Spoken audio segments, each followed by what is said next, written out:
PSC കോഴ വിവാദം മുറുകുമ്പോൾ Pramod കോട്ടൂളിക്കെതിരെ നടപടിയെടുത്ത് തലയൂരാൻ CPM ശ്രമം. പ്രമോദ് കോട്ടൂളിയെ പുറത്താക്കാനാണ് തീരുമാനം. സംഘടനാ നടപടി പൂർത്തിയാക്കി അച്ചടക്ക നടപടി സ്വീകരിക്കാനാണ് ധാരണ. ഇന്നലെ ചേർന്ന CPM Kozhikode town area committee യോഗത്തിൽ പ്രമോദ് കോട്ടൂളിക്കെതിരെ നടപടി വേണമെന്ന ആവശ്യം ശക്തമായിരുന്നു. ഈ വിഷയത്തിൽ അരമണിക്കൂറിലേറെ ചർച്ച നീണ്ടതായാണ് വിവരം. ഉയർന്നുവന്ന ആരോപണത്തിന്മേൽ പരിശോധന ഉണ്ടാകുമെന്ന് ജില്ലാ സെക്രട്ടറി യോഗത്തെ അറിയിച്ചിരുന്നു. ഇതിനു പിന്നാലെയാണ് ആരോപണ വിധേയനായ പ്രമോദ് കോട്ടൂളിയെ പുറത്താക്കാനുള്ള തീരുമാനം വന്നത്.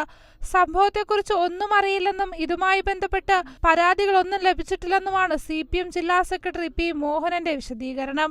എന്നാൽ പ്രമോദ് കോട്ടൂളിക്കെതിരെ നടപടിയെടുക്കാൻ തീരുമാനിച്ചതോടെ കോഴ വാങ്ങിയെന്ന കാര്യം CPM-ഉം സമ്മതിക്കുകയാണ്. സംഘടനാ നടപടി പൂർത്തിയാക്കി അച്ചടക്ക നടപടി സ്വീകരിക്കാനാണ് ധാരണ. നടപടികൾ വേഗം പൂർത്തിയാക്കണമെന്ന നിർദ്ദേശമാണ് സംസ്ഥാന ജില്ലാ നേതൃത്വം നൽകിയിരിക്കുന്നത്. CPM Kozhikode town area committee അംഗമാണ് പ്രമോദ് കോട്ടൂളി. ന്യൂസ് ഡെസ്ക്, ജയ് ഹിന്ദ് ന്യൂസ്.